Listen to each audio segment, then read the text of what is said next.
Hello नमस्कार दोस्तों, मैं Akhilesh Kumar day dream classes में आप सभी का स्वागत करता हूं। और आज की तारीख 4 दिसंबर के दिन क्या खास था, क्या प्रमुख घटनाएं, या मैं कहूँ कि आर्ट एंड कल्चर, हिस्ट्री और ज्योग्राफी से संबंधित कुछ बातों पर हम लोग आज बात करने वाले हैं यहाँ पर।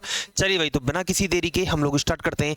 आज का दिन 4 दिसंबर क्या खास था दोस्तों, यहाँ पे हम लोग स्टार्ट करने वाले हैं आज 4 दिसंबर को। दोस्तों सबसे पहले हम लोग अगर यदि बात करें तो यहाँ पे आप लोगों को दिख गया होगा दोस्तों, इंडियन नौसेना दिवस, जो भारतीय नौसेना दिवस है, उसकी आप सभी को हार्दिक हार्दिक बधाइयाँ। भारतीय नौसेना दिवस दोस्तों आज ही के दिन मनाया जाता है, 4 दिसंबर को मनाया जाता है। कब मनाया जाता है भाई? 4 दिसंबर को मनाया जाता है। अगर यदि आप लोग बात करो क्यों मनाया जाता है, क्योंकि दोस्तों 1971 के अंदर जो भारत और पाकिस्तान का जो युद्ध हुआ था उसे ट्राइडेंट नाम दिया गया था। क्या नाम दिया गया था? ट्राइडेंट नाम दिया गया था। उस ट्राइडेंट ऑपरेशन को जीतने की खुशी में भारत ने अपनी नौसेना के लिए क्या किया, इसकी घोषणा की कि भाई हम लोग क्या करेंगे, इस अगले वाले दिन को मनाएंगे। बहुत बड़ी तबाही हुई थी दोस्तों नौसेना वाले दिन। तो हम लोग क्या करते हैं कि 4 दिसंबर को जो हम लोगों ने 1971 के अंदर, कब भाई? 1971 के अंदर, ये मैंने कल भी पढ़ाया था आप लोगों को लास्ट क्लासेज के अंदर, कि भारत और जो पाक का युद्ध है, भारत और पाक का जो युद्ध है उसके में जीतने की खुशी में हम लोग क्या करते हैं, मनाते हैं। जीतने की खुशी में इसको मनाते हैं, ठीक है। भारतीय नौसेना की अविस्मरणीय जीत है ये क्या है भाई? भारतीय नौसेना की अविस्मरणीय जीत। भारतीय नौसेना की अविस्मरणीय जीत है। अविस्मरणीय जीत, इस खुशी में हम लोग इनको मनाते हैं। आज 4 दिसंबर को इंडियन नेवी डे मनाते हैं। अब तुम मुझे पूछोगे कि भाई इसकी स्थापना कब हुई थी, नौसेना की स्थापना कब हुई? दोस्तों भारतीय नौसेना की स्थापना तो बाद में, नौसेना की स्थापना 1950 में कब हुई थी भाई? 1950 में हुई थी। कब हुई थी? 1950 में नौसेना की स्थापना हुई थी। किसकी? नौसेना की। इससे पहले 1612 के अंदर, कब दोस्तों? 1612 के अंदर इनको नाम दिया गया था EIC मरीन। क्या नाम दिया गया था? EIC मरीन के नाम से पहले इनको बोलते थे ईस्ट इंडिया कंपनी। ब्रिटिशों ने इस नौसेना की स्थापना की थी। लेकिन अगर यदि पूछे कि भारत में इनके जनक कौन है, तो भारत में इनके जनक छापना दोस्तों कि हमारे भारत के अंदर जो नौसेना है, इनके जनक कौन है, नौसेना के जनक कौन है? तो दोस्तों आप लोगों को एक नाम पता होगा नौसेना के जनक जो है, इनका नाम था दोस्तों छत्रपति शिवाजी महाराज। क्या नाम था भाई? छत्रपति शिवाजी महाराज जी जो है, ये क्या है, इनके जनक है, शिवाजी छत्रपति महाराज। दोस्तों ये केवल इसकी जो प्रहरी है, ये जो हमारे देश की जो नौसेना है, ये केवल सामुद्रिक जो सीमा है, समुद्र वाली जो सीमा है, उसी की सुरक्षा नहीं करती, बल्कि हमें हमारी संस्कृति और सभ्यता से भी बचाती है, लोगों को सभ्यता और संस्कृति से भी। तो यहाँ पे लिखना दोस्तों, यह न केवल समुद्री सुरक्षा, न केवल समुद्री सुरक्षा, समुद्री सुरक्षा बल्कि हमारी संस्कृति और सभ्यता को भी बचाती है। हमारी सभ्यता और संस्कृति को भी ये बचाती है, हमारी सभ्यता और संस्कृति को भी बचाती है, ठीक है। चलिए भाई आगे मैं आप लोगों को दिखाता हूँ। ये फोटो आप लोगों को दिख रहा होगा दोस्तों, इनका नाम है भाई दिनेश कुमार त्रिपाठी जी, नौसेना के जो प्रमुख हैं, दिनेश कुमार, ये है दिनेश कुमार त्रिपाठी जी हैं। ये इनके कौन है? इन्होंने दोस्तों 30 अप्रैल 2024 को ही अपना कार्यभार संभाला है। 30 अप्रैल 2024 को, कब? 30 अप्रैल 2024 को से ये इस पद पर कार्यरत हैं। ये दोस्तों 26वें नंबर के हैं। कौन से? 26वें प्रमुख हैं ये। कौन से भाई? 26वें क्रम से पूछे तो 26वें। अब तुम पूछो कि नौसेना का जो आदर्श वाक्य है वो कौन सा है? नौसेना का आदर्श वाक्य दोस्तों सेम नो वर्णम, ठीक है। ये इनका क्या है?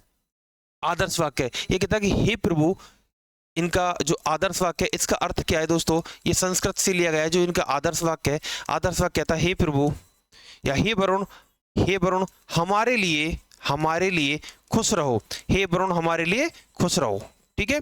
ये इनका क्या है? आदर्श वाक्य का अर्थ है। 26वें प्रमुख है दोस्तों ये हमारे दिनेश कुमार त्रिपाठी जी। चलिए भाई आगे बढ़ते हैं हम लोग, आगे कंटिन्यू। ये फोटो आप लोगों को दिख रहा होगा दोस्तों, ये कौन है? ये हमारी शशि कपूर जी हैं। कौन है भाई? ये हमारी शशि कपूर जी हैं दोस्तों। आज ही के दिन इनका निधन हो गया था 4 दिसंबर को। कब? 4 दिसंबर 2017 के अंदर। कब हुआ था भाई? 2017 के अंदर। दोस्तों इनको 2 पुरस्कार दिए गए थे, एक 2011 के अंदर, एक तो दिया गया था 2011 के अंदर, इसका नाम क्या था, और 2015 के नंबर इनको 2015 के अंदर इनको दिया गया था दादा साहेब। कौन सा दिया गया था? दादा साहेब, पद्म भूषण और दादा साहेब फाल्के पुरस्कार, दादा साहेब फाल्के पुरस्कार दिया गया था। अब बात करो कि भाई इनकी कौन कौन सी मूवी है, तो दोस्तों इन्होंने काफ़ी मूवियों में अपना किरदार निभाया है। जैसे डॉन 2 आप लोग यहाँ पे देख लो, काफ़ी सारी मूवी है। शान मूवी के अंदर इनकी एक अच्छी भूमिका है, दीवार मूवी है, डॉन है, इन काफ़ी मूवीज में इनको क्या है, अच्छा किरदार निभाया है। यशोमती मैया के भोले नंदलाला, ये गाना दोस्तों इतना कि ये एक इसमें आध्यात्मिक भी है और इसमें तो ये इन्होंने एक अच्छा गाना गाया था दोस्तों, बहुत अच्छा गाना गाया था यशोमती मैया वाला। इनके बाद में लिखे जो खत तुझे, लिखे जो खत तुझे, काफ़ी सारे गाने इनके फेमस है। एक डाल पर तोता बोले, एक डाल पर मैना, ऐसे काफ़ी सारे गाने इन्होंने गाए। चलिए भाई आगे हम लोग बात करते हैं। ये आप लोगों को दिख रहा होगा दोस्तों इंडिया गेटवे, ये आप लोगों को देखते ही पता लग गया होगा आप लोगों को। यहाँ पे सेल्फी खिंचाने की जो प्रक्रिया है दोस्तों, बहुत बड़ी चर्चित मात्रा में, इसे कहा जाता है गेटवे ऑफ इंडिया। क्या कहा जाता है भाई? Gateway of India, gateway of India इसे कहा जाता है। इसकी स्थापना भी दोस्तों 4 दिसंबर को ही होती है। चलिए भाई आगे बढ़ते हैं हम लोग। ये लो भाई, एक नदी है दोस्तों, इस नदी का नाम है गंडक नदी। ये रही भाई गंडक नदी, ये आप लोगों को दिख रही होगी बिहार के पटना वाले क्षेत्र तक यहाँ का, और इसके बाद में गंगा के अंदर मिल जाती है, यहाँ से निकलती है दोस्तों। ये दोस्तों काल की गंडक यहाँ से निकलती हुई आ रही है। लेकिन क्या है, ये नदी है जो भारत और नेपाल इन दोनों के अंदर अपनी भूमिका निभाती है। इन दोनों ही देशों को क्या देता है, अपना पानी देती है, और दोनों ही देशों के बीच में एक विवाद होता है दोस्तों। इस विवाद के कारण यहाँ पर क्या है कि 2 बैराज बनाए जाते हैं, उन बैराजों को अलग अलग दोनों क्षेत्रों में दिया जाता है, तो कि भाई भारत भी इसके पानी का उपयोग करे और इसके पानी का उपयोग नेपाल भी करे। नेपाल पहले कहता था कि हम लोग करेंगे, भारत कहता था हम लोग करेंगे, तो इन दोनों ने क्या किया, हम दोनों ने मिलकर एक बैठक करी, और इस संयुक्त बैठक करने के बाद में हम लोगों ने इसकी एक सिंचाई की। भाई हम लोग एक काम करते हैं, जॉइंट मीटिंग करते हैं, और हम लोग क्या करेंगे, सिंचाई और विद्युत परियोजना पर कार्य करेंगे। हम लोग क्या करेंगे, सिंचाई और विद्युत परियोजना पर कार्य करेंगे। भारत और नेपाल के बीच का, भाई भारत और नेपाल के बीच किस नदी पर है दोस्तों, ये है गंडक नदी पर। किस नदी पर? गंडक नदी पर। और आज ही के दिन यानी कि 4 दिसंबर को ही हम लोगों ने क्या किया था, इस पर हस्ताक्षर किए थे, इसलिए आज का दिन प्रमुख दोस्तों। गंडक नदी यहाँ पर इसमें गंगा में मिल जाती है दोस्तों, यहाँ पर आप लोगों को दिख रहा होगा। अच्छा, बिहार के अंदर एक बैराज बना हुआ है, किस क्षेत्र में है वो दोस्तों, यहाँ पर एक बैराज बना हुआ है, ये दोस्तों क्षेत्र है इसका वाल्मीकि जो क्षेत्र है, वाल्मीकि जो क्षेत्र है, यहाँ पर एक बैराज बनाया गया है ताकि, और ये बैराज लगभग दोस्तों 740 मीटर है। कितना है? 740 मीटर है। और यहाँ से 2 नहरें भी निकाली गई हैं, 2 नहरें भी निकाली गई हैं, 2 नहरें भी निकाली गई जो दोस्तों नारायणी नदी के पानी को रोक लेती है। किसके? नारायणी नदी के पानी को रोक लेती है, और इस गंडक नदी के पानी से क्या की जाती है, जल और सिंचाई विद्युत परियोजना की जाती है। ये हमारी संयुक्त परियोजना है दोस्तों, ये हमारे हम लोगों ने क्या कर रखा है, इस पर हस्ताक्षर कर रखा है, और हम लोग क्या करते हैं, इस पर विद्युत और सिंचाई के लिए इस नदी के पानी को काम में लेते हैं। चलिए भाई आगे बढ़ते हैं, हम लोग आगे कंटिन्यू करते हैं। ये लो जी, ये आप लोगों को फोटो देखते हुए दिख रहा होगा थोड़ा सा, इस फोटो को देखो भाई, ये है हमारे, इन्हें कहा जाता है भाई आर वेंकटरमन। क्या है? आर वेंकटरमन जी हैं।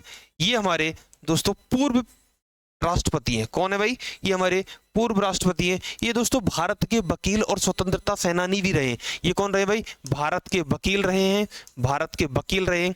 ये दोस्तों स्वतंत्रता सेनानी भी रहे हैं। कौन रहे? स्वतंत्रता सेनानी भी ये रहे हैं। और अगर इनके बारे में बात करो दोस्तों, ये 4 बार लोकसभा की सीट से विजित हो चुके हैं 1987 के अंदर। कब दोस्तों छापना दोस्तों?